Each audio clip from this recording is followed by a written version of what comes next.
So I think that can be a guiding document, and it may be something that we can look at. It can also be something we may want to build upon or update or add factors to it that may not have been considered when this was done a few years ago.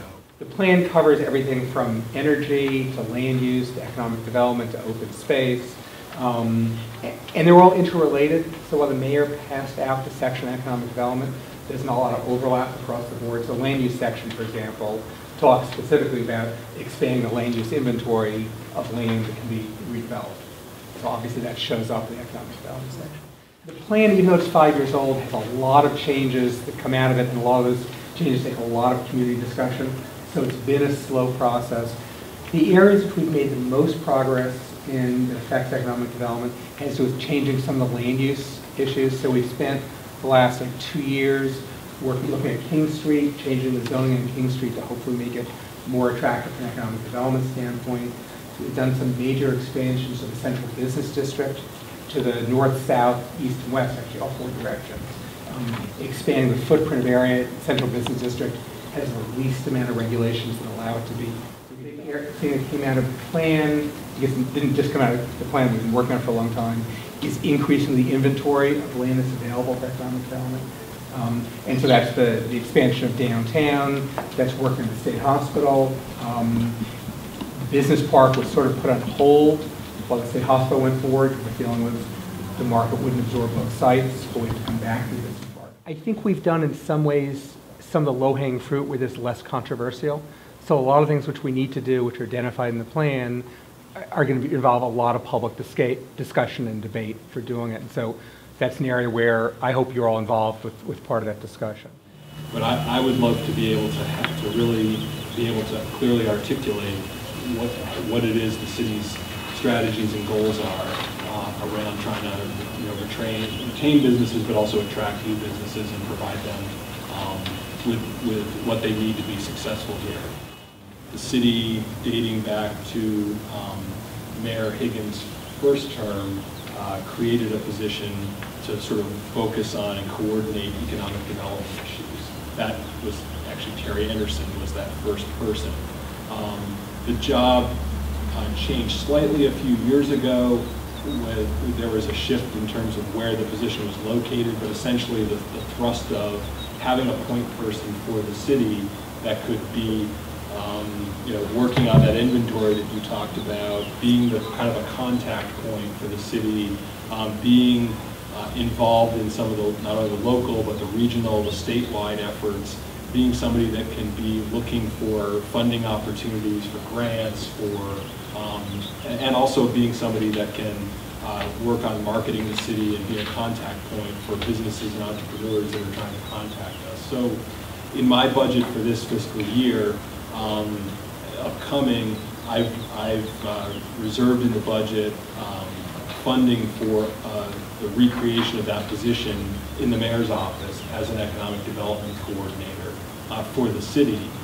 And one of the pieces I was hoping to get some guidance on is what you think that position should look like, if there are aspects of the position as it was in the past that maybe could be improved or changed, if there are things that are missing that we need to add. But one of the smart things she did was she wanted somebody who could speak business to these people. They don't want to hear politicians.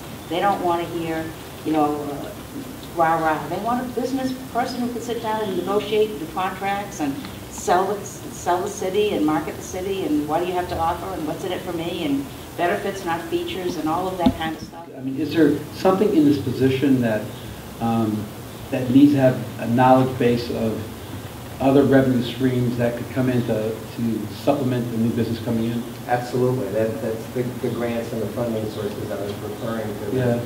There are lots of opportunities out there. We need someone that can identify them and help the private sector folks who want to come in and accomplish getting those grants and those low interest loans and other funding sources. That's for a lot of the projects that happen now, that's the key.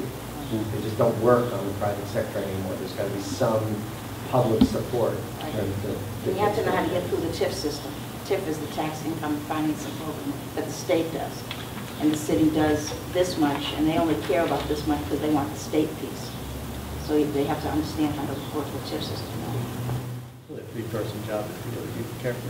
So different people are going to do the job differently. You know, somebody's going to love the grants, and they're going to, but that applicant is going to put themselves into the grants, and somebody else is going to love talking to people. It's really going to be hard because we got to decide which things we want paid more attention to this time, because it's going to be hard for anybody to do all these jobs effectively. Northampton does not have a great reputation for a place to develop, so that coming into the position, the person has the job to, you know, define that accurately rather than, you know, as by perception, because the reason that someone will give you for why it has a bad reputation or a difficult reputation is going to be different depending on who you're talking to. But to be able to overcome that perception and really, you know, put it to people straight in terms of how much the city wants that commercial development and how much the city can help with other partners. And we do have a reputation for being not the easiest place to develop. That isn't true everywhere. There's a lot of places that are very welcoming. So having someone that can advocate on behalf of someone that wants to spend private dollars in our city, I think is critical. They've got access directly to the mayor, and I think having them report to you as this proposes in the job description is important, but they need to have a good working relationship with planning and DPW. Those are the two city agencies that you're going to end up dealing with if you're doing new development, if that's what we're looking for. I think that just from what I'm hearing, that the title seems like it might want to be looked at a little bit about what that actually means. The coordinator carries a connotation of what that sort of entails of a communicating back and forth. You know, is this person actually is able to go out and close deals and actually get business? I think it's important to empower them even though the title. Yeah. You obviously have the downtown in Florence, and there's established businesses up there, and sometimes the perception that they're not paid attention to by City Hall or downtown. And sometimes they like that in Florence. Exactly. Some people in Florence feel if they don't bother downtown, they won't bother us. I think that's great, and it's been helpful. I think the economic development coordinator who could do the same sort of outreach. And I'd say that in my 10 years of being on the Civic Association, I think I met with Terry Anderson once. And I felt that she threw up hurdles more than she threw up hurdles more than actually having a can-do attitude. Yeah, we can work that out. So grants are great, tax incentives are great, but the majority of our business is very small, and you spend more time trying to get defined. Quickly, you get excited that, oh my God, tax break. You realize that it costs you $20,000 to get a $10,000 tax break, and you're bankrupt the business before you get up and running. So that's something that has to be remembered, and whoever runs this department has to remember that they don't just work for 99. And, they work for the city. They work for all those other little guys who are trying really, really hard to make a living.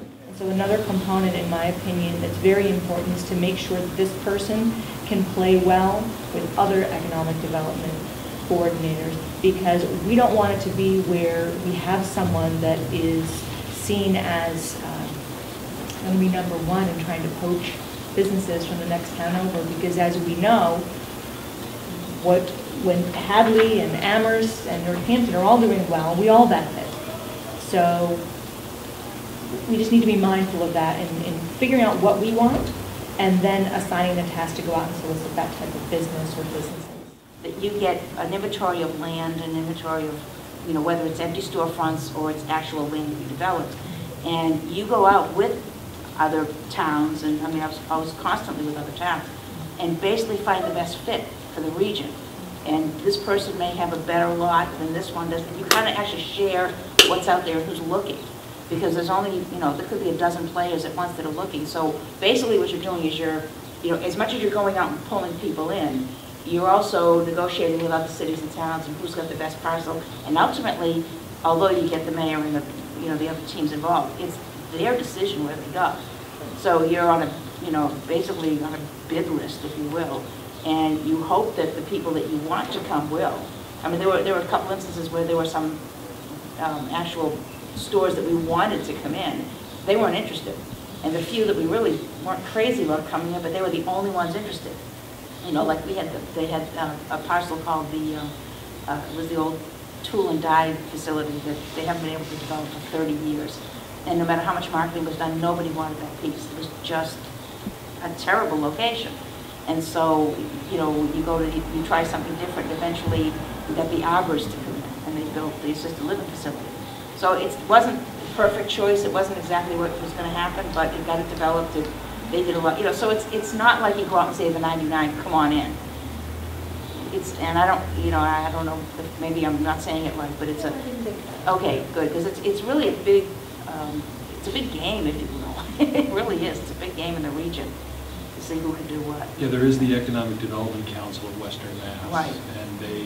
And I actually just signed a memorandum of agreement that's sort of part of the membership of that.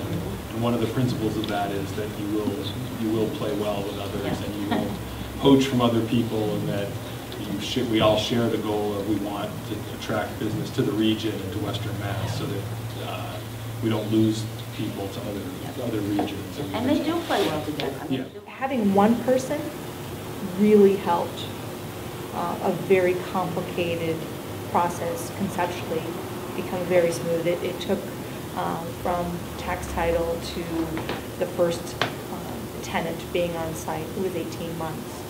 And while that may not sound like it's a quick turnaround, I see raised eyebrows. Eddie can speak to that. That's very quick. So that person was spot on. So having the right person and speaking with the authority, that's a big person to grab the attention of the various departments within the city to make sure, listen, this is a priority for us because we're putting it back onto the tax rolls. You know, making sure that everybody's looking at, keeping the eyes on the prize. That's huge.